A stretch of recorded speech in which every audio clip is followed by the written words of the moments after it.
Hey, this video is Paintings of Chivalry Part 5, and it's from this book, Best Christian Art, by me, Pete Rogers. The first painting is St. Thomas Aquinas Before Christ. It's by Santi di Tito in 1593, and I love this painting because, you know, I really admired St. Thomas Aquinas, and it's the idea of he reconciled reason and faith, and he showed that they go together, and he made Aristotle more acceptable to the Catholic Church. And I can tell you, Aristotle, I agree with Ayn Rand, he's the greatest philosopher that ever lived. She described him as the atlas which holds the whole world of education on his back.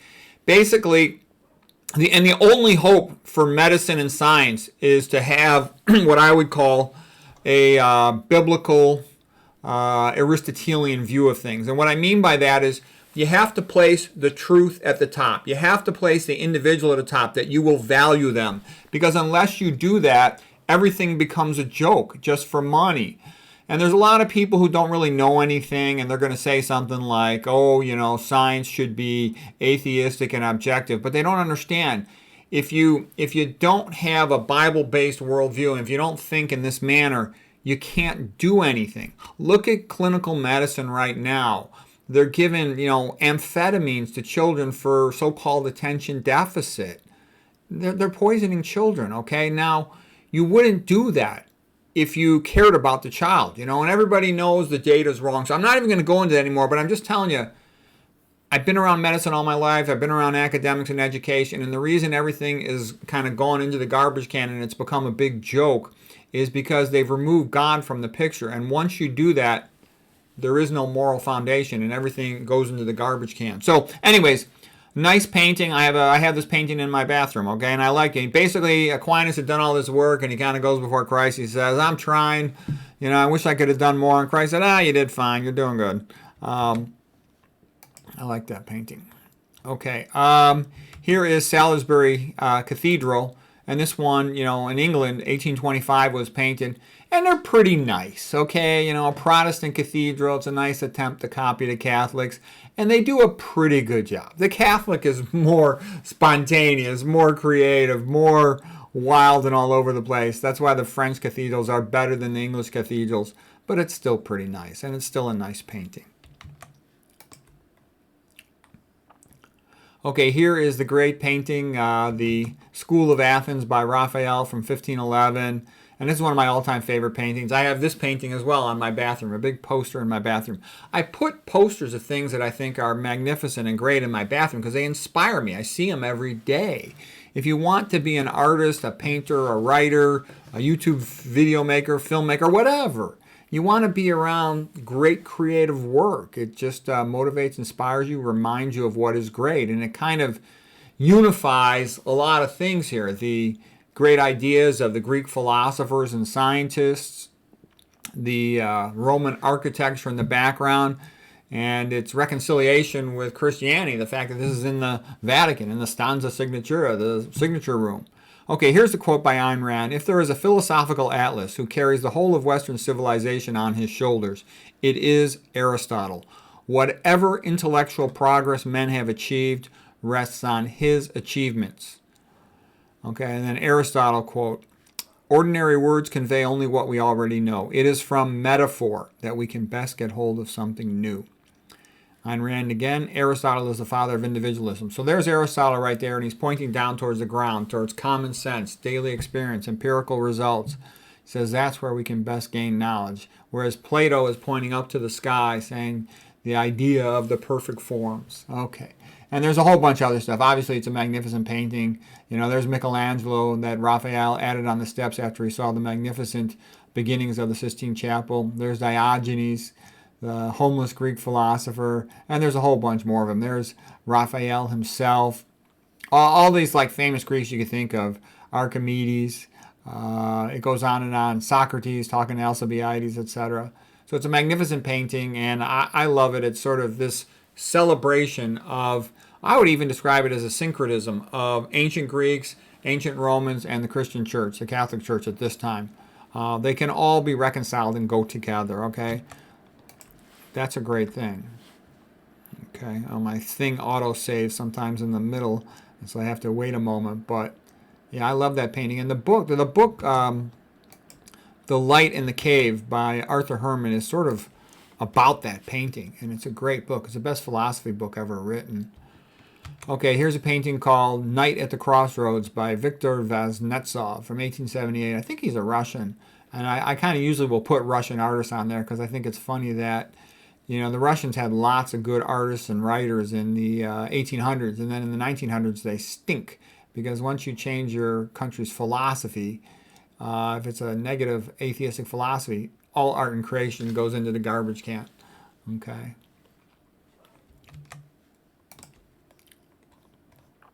Okay, here's a great painting. This is The Light of the World is Knocking, and Christ knocks on the door. Will you answer?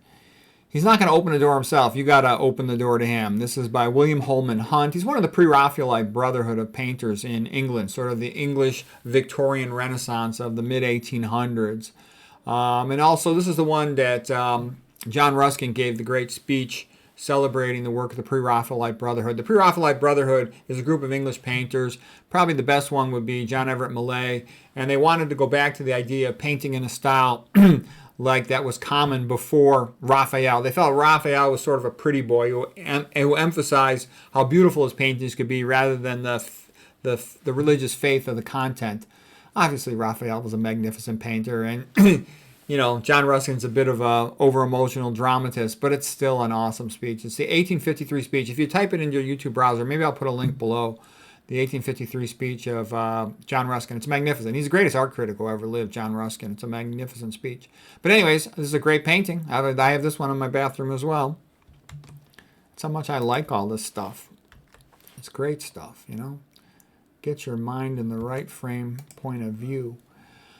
Okay, here's a scene from the Decameron painting by Salvatore Postiglione, and you know, the Decameron is when there was a plague, so people went off in the country and they told stories to each other, the men and the women, and it's sort of you know, a young romantic type of thing too as well. But you know, the paintings are beautiful.